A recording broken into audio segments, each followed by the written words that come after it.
How to change WhatsApp notification sound. In today's video, I'll show you how to change the WhatsApp notification sound so you can personalize your alerts. Let's get started.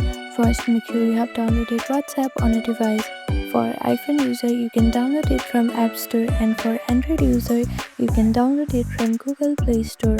After that, click on search bar and open WhatsApp.